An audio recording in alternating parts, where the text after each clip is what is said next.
ಉದ್ಯೋಗ ಭದ್ರತೆ ಹಾಗೂ ಸೂಕ್ತ ಸಮಯಕ್ಕೆ ಸಂಬಳ ನೀಡುವಂತೆ ಆಗ್ರಹಿಸಿ ಪ್ರತಿಭಟನೆ ಸ್ವಚ್ಛ ವಾಹಿನಿ ವಾಹನದ ಡ್ರೈವರ್ಗಳಿಂದ ಪ್ರತಿಭಟನೆ.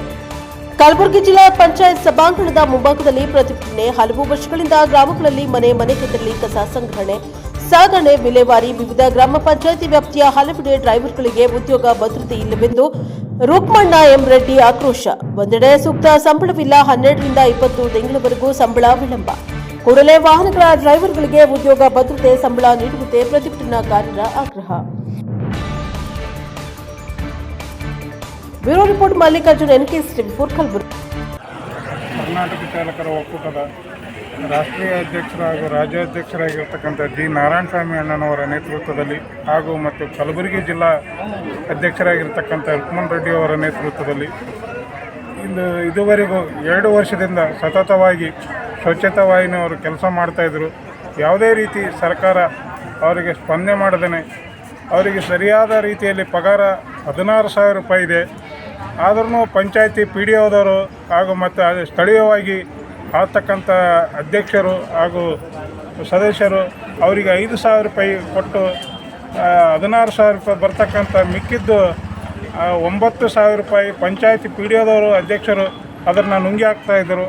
ಅದನ್ನು ನಮ್ಮ ಗಮನಕ್ಕೆ ತಂದು ನಾವು ರಾಜ್ಯಾಧ್ಯಕ್ಷರು ಜಿಲ್ಲಾಧ್ಯಕ್ಷರಿಗೆ ಇದು ಮಾಡಿ ಒಂದು ಸ್ಥಳೀಯವಾಗಿ ನಮ್ಮ ಸಚಿವರಾಗಿರ್ತಕ್ಕಂಥ ಪ್ರಿಯಾಂಕ ಖರ್ಗೆ ಸಾಹೇಬರಿಗೆ ಮನವಿ ಪತ್ರ ಸಾಕಷ್ಟು ಬಾರಿ ಕೊಟ್ಟಿದ್ದೀವಿ. ಅವರು ಕೂಡ ಸ್ಪಂದನೆ ಮಾಡಿದ್ದಾರೆ. ಪಂಚಾಯತಿ COದವರಿಗೂ ಕೂಡ ಕಾನ್ಫರೆನ್ಸ್ ಕಾಲ್ ತೊಗೊಂಡು ಮಾತಾಡಿದ್ದಾರೆ. ಒಂದು ಸರಿಯಾದ ಸ್ವಚ್ಛತಾ ವಾಹಿನಿಯವರಿಗೆ ಒಂದು ನ್ಯಾಯ ಒದಗಿಸಿಕೊಡುವಂಥ ಕೆಲಸ ಮಾಡಬೇಕಂತೇಳಿ ನಾನು ಕರ್ನಾಟಕ ಚಾಲಕರ ಒಕ್ಕೂಟದ ರಾಜ್ಯ ಪ್ರಚಾರ ಸಮಿತಿ ವತಿಯಿಂದ ಈ ಮಾತನ್ನು ಹೇಳೋದಕ್ಕೆ ಬಯಸ್ತಾ ಇದ್ದೀನಿ. ಮಲ್ಲನಗೌಡ ಪಾಟೀಲ್, ಬೆಂಗಳೂರು ನಗರ. ನಮಸ್ಕಾರ ಸರ್, ನನ್ನ ಹೆಸರು ಸುಮಿತ್ರಾ, ಪಟ್ಟಣ ಗ್ರಾಮ ಪಂಚಾಯತಿ ರೀ. ನಾ ಸ್ವಚ್ಛ ವಾಹಿನಿ ಡ್ರೈವರಾಗಿ ಕೆಲಸ ಮಾಡತ್ತೀನಿ ರೀ. ಅದೇ ರೀತಿ ಇದು ಕರ್ನಾಟಕ ಚಾಲಕರ ಒಕ್ಕೂಟದ ಅಧ್ಯಕ್ಷ, ಮಹಿಳಾ ಅಧ್ಯಕ್ಷ ಆಗೇನಿ ರೀ ಸರ್ ನಾನು. ಸರ್ ನಮ್ಮ ಸಮಸ್ಯೆ ಏನಂದ್ರೆ ರೀ, ಒಂದು 200 ಗ್ರಾಮ ಪಂಚಾಯತಿ ಒಳಗೆ ಇದು ಡ್ರೈವಿಂಗ್ ತರಬೇತಿ ತೊಗೊಂಡು ಬಂದಾರ ರೀ, ಸಹಾಯಕರ ತರಬೇತಿ ತೊಗೊಂಡು ಬಂದಾರ ರೀ ಸರ. ಒಟ್ಟೆ ಗಾಡಿ ಚಾಲು ಇಲ್ಲ ರೀ ಸರ್. ಗಾಡಿ ಕೇಳಕ್ಕೆ ಹೋಗೋಣ ಎಲ್ಲ ಅವ್ರಿಗೆ ಏನು ಹೇಳ್ತಾರೆ ರೀ, ಇಲ್ಲ ಆಕಿ ಮದುವೆಯಾಗಿ ಹೋಗ್ಯಾಳ, ಗಾಡಿ ಕೊಡಪ್ಲೇ ಇಲ್ಲ, ಆಕಿ ಗಾಡಿನೇ ನಡ್ಸಕ್ಕೆ ಬರಲ್ಲ, ಗಾಡಿ ಕೊಡಪ್ಲೇ ಇಲ್ಲ, ಈ ರೀತಿ ಎಲ್ಲ ಸಮಸ್ಯೆ ಹೇಳಕತ್ತಾರೆ ಸರ್. ಎಲ್ಲ ಗ್ರಾಮ ಪಂಚಾಯತಿ ಗಾಡಿ ಚಾಲು ಆಗತ್ತೆ ಸರ್.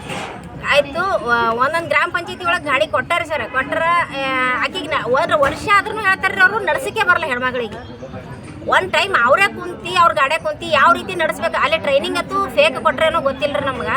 ಇವ್ರು ನಮ್ಗೆ ಏನು ಹೇಳ್ತಾರೆ ನೋಡ್ರಿ, ಹೆಣ್ಮಕ್ಳಿಗೆ ಗಾಡಿ ನಡ್ಸಕ್ಕೆ ಬರಲ್ಲ ಅಂತೇಳಿ ಅವರೇ 1-2 ದಿವಸ ಗಾಡಿಯಾಗ ಕುಂತು ಆಕಿಗೆ ಯಾವ ರೀತಿ ನಡೆಸ್ಬೇಕನ್ನ ಟ್ರೈನಿಂಗ್ ಕೊಡ್ಬೇಕ್ರಿ ಸರ್. 1 ವರ್ಷ ಆದ್ರೂ ಗಾಡಿ ಬರಲ್ಲ, ಅದು ಬರಲ್ಲ ಅಂದ್ರೆ ಅದು ಸಮಸ್ಯೆನೇ ರೀ.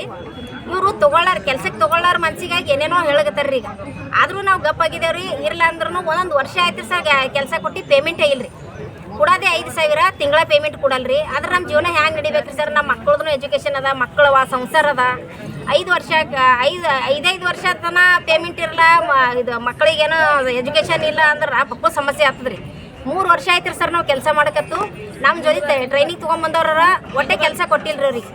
5,000 ಪೇಮೆಂಟ್ ರೀ. 5,000 ಪೇಮೆಂಟ್ನಾಗ ನಮ್ಗೆ ಜೀವನ ನಡೆಸೋದು ಬಕ್ಕಳು ಕಷ್ಟ ಅದ ರೀ ಸರ್.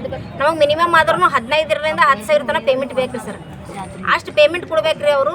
ಒಟ್ಟು ಟ್ರೈನಿಂಗ್ ತೊಗೊಂಡು ಬಂದ ಹೆಣ್ಮಕ್ಳಿಗೆ ಅಲ್ಲೆಲ್ಲ ಊರಾಗೆಲ್ಲ ಏನು ಮಾತಾಡ್ಲತ್ತಾರ ಗೊತ್ತ್ರಿ ಸರ್? ಈಕೆ ಏನು ಹೆಣ್ಮಗಳು ಟ್ರೈನಿಂಗ್ ತೊಗೊಂಡು ಬಂದಳು, ಈಕೆ ಏನು ಹೆಂಗಸಿರು ಯಾರು ಗಾಡಿ ಕೊಡ್ತಾರ, ಈಕೆ ಹೆಂಗಸ್ ಹೆಂಗೆ ಗಾಡಿ ನಡೆಸ್ತಾಳ, ಈ ರೀತಿ ಎಲ್ಲ ಮಾತಾಡ್ಲತ್ತಾರ. ಇವ್ರಿಗೆಲ್ಲ ಗೊತ್ತಿದ್ದೆ ಟ್ರೈನಿಂಗ್ ಕೊಟ್ಟಾರ ಸರ್ ಇವ್ರಿಗೆ. ಆದ್ರೆ ಎಲ್ಲರಿಗೂ ಕೆಲಸ ಕೊಡಬೇಕು, ಕರೆಕ್ಟಾಗಿ ಪೇಮೆಂಟ್ ಕೊಡ್ಬೇಕ್ರಿ ಸರ್.